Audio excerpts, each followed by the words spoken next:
अमित जी, 22 जनवरी को राम मंदिर में प्राण प्रतिष्ठा हुई। ये आपका एक बहुत बड़ा वादा था जो आपने निभाया, मगर ऑपोजिशन ये कहती है कि आज इस चुनाव में आप राम के नाम पर वोट मांग रहे हैं। देखिए, राम के नाम पर तो वोट तब मिलता था जब मंदिर नहीं बना था और हम कहते थे हम बनाएंगे। हमने तो वोट लेने का कारण ही समाप्त कर दिया। ऑपोजिशन को चिंता इसलिए है और पूरा देश उनसे नाराज इसलिए है कि जब राम मंदिर बना, शांतिपूर्वक तरीके से बना, संवैधानिक रूप से बना और प्राण प्रतिष्ठा हो रही थी, इन्होंने प्राण प्रतिष्ठा का बहिष्कार किया। माइनॉरिटी के डर से वो प्रभु श्री राम की प्राण प्रतिष्ठा में नहीं गए, इसलिए पूरा देश उनसे नाराज है।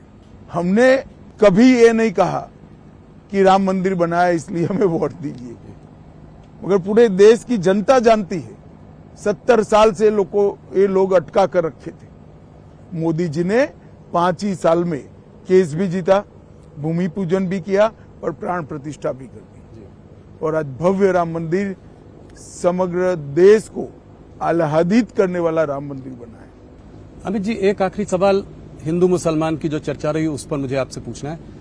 प्रधानमंत्री ने पिछले साल, 1 साल पहले पासमानदा मुसलमानों को एक आउटरीच भी किया, उनके बारे में बातचीत भी की, उनके बारे में वो सोचते भी काफी हैं।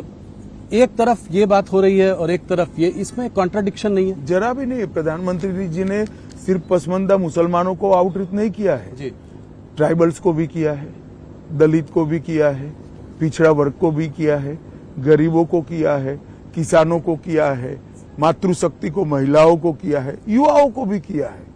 वो उनका काम है, दायित्व है जी। विकास की रेस में जो पिछड़े हैं, इनको सबके साथ एक लाइन में लाकर खड़ा करना वो सरकार का दायित्व है। मुझे इसमें कोई अंतर विरोध नहीं दिखाई पड़ता। माहौल चुनाव का है और आप हमारे साथ हैं। आपके प्रेडिक्शंस जो है, बहुत दिनों तक बात करते हैं लोग कि अमित जी ने पहले ये बोला था, ये सही हुआ। तो कुछ स्टेट्स पर जाते हैं, गुजरात में हैं आपके साथ, तो गुजरात से शुरुआत करते हैं। पिछले 2 चुनावों से 26 में 26 सीटें आ रही हैं। क्या इस बार हैट्रिक करने की आपको पूरी उम्मीद है? निश्चित रूप से गुजरात में हम 26 की 26 सीटें जीतेंगे। और मार्जिन भी सब सीट पर हमारे 19 के चुनाव से ज्यादा होंगे। कुछ ये बात चल रही थी कि क्षत्रिय जो हैं वो थोड़ा सा रूठे हुए हैं आप लोगों से। आप उनके लिए कुछ संदेश? हम बरोबर संवाद कर रहे हैं उनसे जी। मुझे पूरा भरोसा है सब चीजें अपनी जगह पे ठीक होगी। हम 26 की 26 सीटें भी जीतेंगे और हमारे मार्जिन्स में भी बढ़ोतरी होगी। कर्नाटका की